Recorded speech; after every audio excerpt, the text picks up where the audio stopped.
नमस्कार दोस्तों, मैं डॉक्टर प्रीतम कुमार। आज मैं आप लोग को ये बताने वाला हूँ कि लड़कियों में जब पीरियड होता है तो पीरियड के समय उनको दर्द इतना क्यों होता है। किन्हीं किन्हीं में होता है कि बहुत ज़्यादा दर्द होता है, किन्हीं में बस इतना ही दर्द होता है कि थोड़ा सा बस माइल्ड सा क्रैम्प हो गया और जिसके वजह से दर्द सा महसूस हुआ, लेकिन नॉर्मल हो जाते हैं। लेकिन बहुत सारे में ऐसे होता है कि जिस दिन से पीरियड उनका स्टार्ट होता है उसके कुछ ही दिन पहले से उनको क्या होता है कि वीकनेस लगने लगता है, दर्द बहुत ज़्यादा होता है, ऐंठन टाइप का देने लगता है एब्डोमेन एरिया में, या फिर जो बैक होता है, जो सबसे नीचे वाला जो एरिया होता है वहाँ पे बहुत ज़्यादा दर्द होता है। तो आखिर ये दर्द होता क्यों है, किसके वजह से दर्द होता है, आखिर बॉडी के अंदर ऐसा क्या सिस्टम है कि एक तो ब्लड लॉस होता है और जिस समय ब्लड लॉस होता है तो उसी समय दर्द होना भी स्टार्ट होता है। तो आइए जानते हैं इस वीडियो में सारे डिटेल में कि पीरियड के समय दर्द क्यों होता है और दर्द से कैसे बचा जा सकता है। अगर आप हमारे वीडियो पे नए हैं तो प्लीज हमारे इस चैनल को सब्सक्राइब कर लीजिएगा। तो क्या होता है कि जब मेंसुरेशन साइकिल स्टार्ट होता है, पीरियड स्टार्ट होता है, तो उस टाइम पे जो दर्द होता है तो उसको क्या बोलते हैं कि मेंसुरेशन क्रैम्प भी बोलते हैं या फिर मेंसुरेशन पेन भी बोलते हैं, जिसको एक टर्म दिया जाता है डिसमेनोरिया, मतलब कि पेनफुल जो पीरियड होता है उसको बोलते हैं डिसमेनोरिया। इस दौरान क्या होता है कि बहुत सारे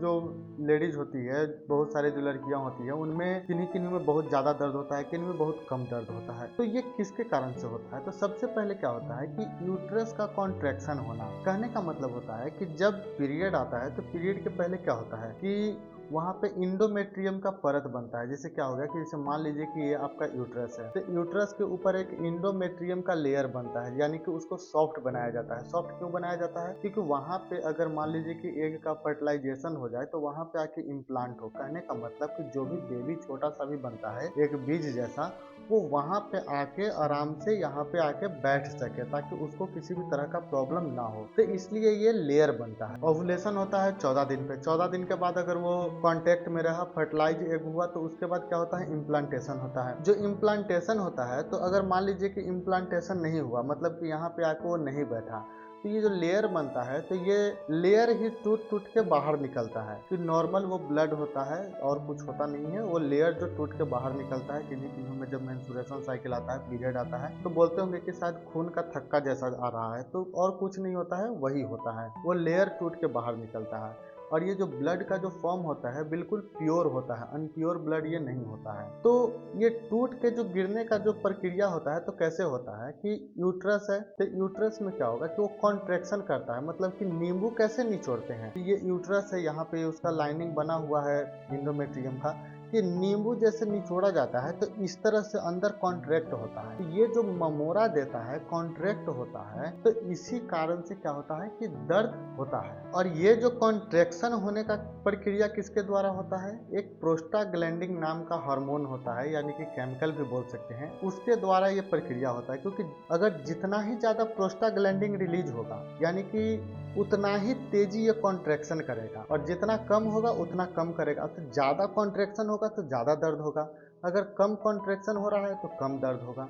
तो ये जो कॉन्ट्रैक्शन कराने का काम होता है प्रोस्टाग्लैंडिन का, तो प्रोस्टाग्लैंडिन की वजह से ये कॉन्ट्रैक्शन होता है। तो जिनमें ज़्यादा दर्द होता है तो उनमें ज़्यादा प्रोस्टाग्लैंडिन का रिलीज हो रहा है, जिनको कम दर्द हो रहा है उनको कम प्रोस्टाग्लैंडिन का रिलीज हो रहा है। तो यही काम होता है प्रोस्टाग्लैंडिन का। अगर प्रोस्टाग्लैंडिन की वजह से ही वो कॉन्ट्रैक्ट होता है, और ये प्रक्रिया जो होता है जिस दिन से पीरियड स्टार्ट होता है उसके कुछ ही दिन पहले से स्टार्ट हो जाता है। इसके बाद आता है ब्लड सप्लाई का कम होना। क्या होता है कि जब कॉन्ट्रैक्शन होता है, जैसे मान लीजिए कि इसका कॉन्ट्रैक्शन हो रहा है, कॉन्ट्रैक्शन का मतलब सिकुड़ना और कुछ नहीं होता है, मतलब कि ये सिकुड़ रहा है, तो एक तो ब्लड का जो फ्लो होता है वो कम हो जाता है। जब ब्लड का फ्लो अगर कम हो जाएगा तो क्या होगा कि ब्लड सही तरीका से पहुंचेगा नहीं, तो सही तरीका से ब्लड नहीं पहुंचेगा तो क्या होगा, इस्कीमिया हो जाता है। मतलब कि वहां पे ब्लड का सप्लाई कम हो गया, जिसको जितना ब्लड चाहिए उतना नहीं मिल रहा है। तो ये भी कारण होता है दर्द होने का कि ब्लड का सप्लाई वहां पे कम हो जाता है। अब इसका लाइनिंग झड़ रहा है, ये कॉन्ट्रैक्ट कर रहा है, इधर से ब्लड आ नहीं रहा है, तो ये दर्द होने का एक वो भी कारण हो जाता है कि वहां पे ब्लड का सप्लाई कम हो जाता है। पीरियड के समय क्या होता है कि एस्ट्रोजन और एक प्रोजेस्टेरोन दो नाम का एक हार्मोन होता है, तो ये दोनों हार्मोन लेडीज के अंदर जब पीरियड होता है तो उस टाइम रिलीज होता है। और ये दोनों हार्मोन में अगर इम्बैलेंस हो जाए, सही तरीका से वो रिलीज ना हो, तो जिसके कारण से भी दर्द का महसूस होता है। स्ट्रेस और एंजाइटी जो होता है ये भी पीरियड के दर्द को बढ़ा देता है। क्या होता है कि जब भी आप स्ट्रेस लेते हैं, एंजाइटी लेते हैं, तो उस समय क्या होता है कि कोर्टिसोल नाम का एक हार्मोन जो होता है वो बढ़ जाता है। और ये क्या हार्मोन करता है, जो इंटेंस महसूस करवाता है। जैसे कि मान लीजिए कि आपका जो यूट्रस का कॉन्ट्रैक्शन हो रहा है, तो वो स्ट्रेस की वजह से क्या होता है कि वो सिकुड़ जाता है। तो ये भी एक हार्मोन का रोल होता है, कोर्टिसोल नाम का जो हार्मोन होता है, इसका भी रोल होता है दर्द को बढ़ाने में। तो इसलिए कभी भी अगर जिन लोग को पीरियड हो रहा है, तो उनको क्या ध्यान देना है कि स्ट्रेस कम ले। और जो अगर ये मेल लोग अगर वीडियो देख रहे हैं, तो उनको एक सुझाव देते हैं कि जिस समय पीरियड होता है, तो उस समय खास करके महिलाओं को ज़्यादा ध्यान पूर्वक रखें, क्योंकि उनको अटेंशन की ज़रूरत होती है, उनको देखना पड़ता है, क्योंकि उस हालत में नहीं होते हैं। क्योंकि अगर आपका 80 ml अगर ब्लड लॉस हो जाना, तो आप तो गए हैं काम से। लेकिन समझिए कि ये पर मंथ ये लोग कितना झेलते हैं। तो इसलिए थोड़ा सा रिस्पेक्ट करना आप लोग का भी काम है, क्योंकि महीना में 5-6 दिन की तो बात है, 5 दिन इनको अच्छे से रख सकते हैं। जो रखना चाहते हैं तो ज़्यादा अच्छा रहेगा। डाइट और लाइफस्टाइल का भी बहुत ज़्यादा योगदान रहता है। क्या होता है कि बाहर से जंक फूड वगैरह हो गया, या फिर कुछ ऐसा खाना खा लेते हैं जिसके वजह से शरीर में हाइड्रेशन की कमी हो जाती है, पानी की कमी हो जाती है। आपका जो हेल्दी डाइट नहीं रहता है, तो हेल्दी डाइट नहीं रहेगा तो क्या होगा कि बॉडी का जो टिश्यू वगैरह होता है वो ब्रेक होने लगता है, जिसके वजह से जो भी ज़रूरत का न्यूट्रिशन बॉडी में चाहिए वो आपको मिलता नहीं है। तो एक वो भी कारण बन जाता है कि दर्द को बहुत ज़्यादा बढ़ाने का, यानी कि पीरियड के समय आपको दर्द होने का एक सबसे बड़ा ये भी कारण हो जाता है, हेल्दी डाइट न लें। अगर पीरियड के समय दर्द बहुत ज़्यादा है, जैसे कि मान लीजिए कि नॉर्मल जो दर्द होता है पीरियड के समय, जो स्टार्टिंग से लेकर 5 दिन तक दर्द रहता है, पहले तो स्टार्टिंग में ज़्यादा होता है, लेकिन धीरे-धीरे वो कम हो जाता है। अगर नॉर्मल दर्द है तब तो ठीक है, लेकिन उनको ऐसा लगे कि जैसे मान लीजिए कि उनको 5 महीना में ऐसा कभी दर्द नहीं हुआ है पीरियड के समय, और इस समय क्या हो रहा है कि जब इस टाइम जो पीरियड आ रहा है, तो इसमें उनको दर्द बहुत ज़्यादा बढ़ गया हो, तो इस टाइम पे उनको क्या करना है कि थोड़ा-सा समझ से काम लेना है। इस टाइम पे ऐसा हो सकता है कि कुछ और भी फैक्टर हो सकते हैं, और भी कारण हो सकते हैं दर्द का, तो आप अपने डॉक्टर से जाके मिल सकते हैं, या फिर केमिस्ट से जाके मिल सकते हैं कि जो दर्द हो रहा है बहुत ज़्यादा हो रहा है। क्योंकि क्या होता है कि बहुत सारे ऐसे डिजीज होते हैं जिनके वजह से भी पीरियड के समय दर्द बहुत ज़्यादा बढ़ जाता है, जैसे कि इंड्रोमेट्रियोसिस हो गया, इन्फ्लेमेशन हो जाता है, फाइब्रॉइड हो जाता है, और भी तरह के बहुत सारे ऐसे डिजीज हैं जो कि दर्द को बढ़ा देता है पीरियड के समय।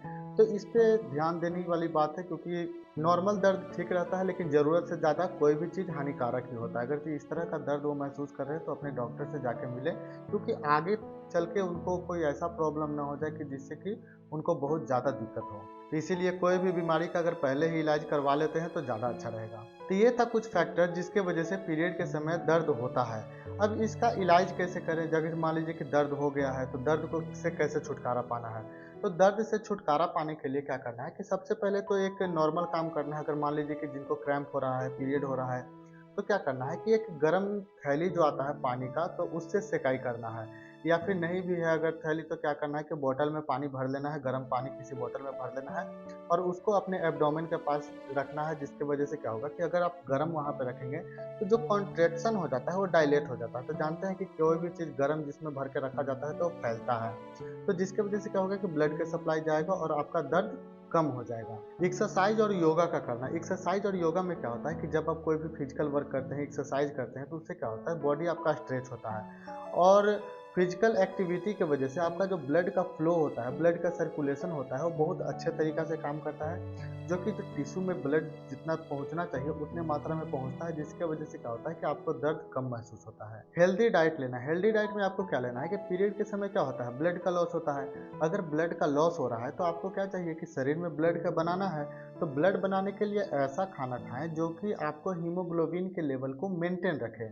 जैसे कि आप खा सकते हैं, छुहारा हो गया, किशमिश हो गया, खजूर हो गया, अंजीर हो गया, ग्रीनी वेजिटेबल हो गया। इस तरह के खाना खाइएगा, तो क्या होगा कि आपका जो पीरियड के समय जो क्रैम्प आता है, दर्द होता है, उससे बहुत राहत आपको मिलेगा। अगर इन सब चीज़ से भी आपको नहीं सहायता मिल रहा है, तो आप पेन किलर की तरफ जा सकते हैं। तो पेन किलर में क्या लेना है कि non steroidal anti inflammatory drug होता है, वो आपको लेना है। तो इसमें क्या होता है कि मेफ्टल स्पाज्म हो गया, या फिर एनाफोर्टिन करके एक दवा आता है। ये सब जो दवा होता है कि पेट दर्द में आप ले सकते हैं, पीरियड के समय जो दर्द होता है उस टाइम पे ये सब दवा आप ले सकते हैं। जब भी ये दवा लेना हो, तो आप अपने केमिस्ट या फिर किसी डॉक्टर से सलाह के बिना ये दवा ना लें। अब बात आता है कि डॉक्टर के पास हमको कब जाना है, कब हमको डॉक्टर से कंसल्ट करना है। अगर पीरियड हो रहा है, तो पीरियड के समय अगर बहुत ज़्यादा दर्द हो रहा है या फिर कुछ ऐसा हो रहा है, तो किस समय आपको डॉक्टर से मिलना चाहिए? तो सबसे पहले आता है कि पीरियड के समय बहुत ज़्यादा दर्द हो, माने ऐसा दर्द हो कि जो कि आप सह नहीं सकते हैं, यानी कि पहले से बहुत ज़्यादा आपको दर्द हो रहा है, तो इस टाइम पे आपको डॉक्टर से बिल्कुल मिलना चाहिए। या फिर आपको वॉमिटिंग हो रहा है, चक्कर आ रहा है, थकावट बहुत ज़्यादा महसूस हो रहा है या फिर ब्लीडिंग बहुत ज़्यादा हो रहा है, अगर बहुत ज़्यादा नॉर्मल ब्लीडिंग से अगर बहुत ज़्यादा ब्लीडिंग हो रहा है, तब आपको डॉक्टर से मिलना बिल्कुल चाहिए, क्योंकि अगर बहुत ज़्यादा ब्लड लॉस हो जाएगा तो आप शॉक में चले जाइएगा।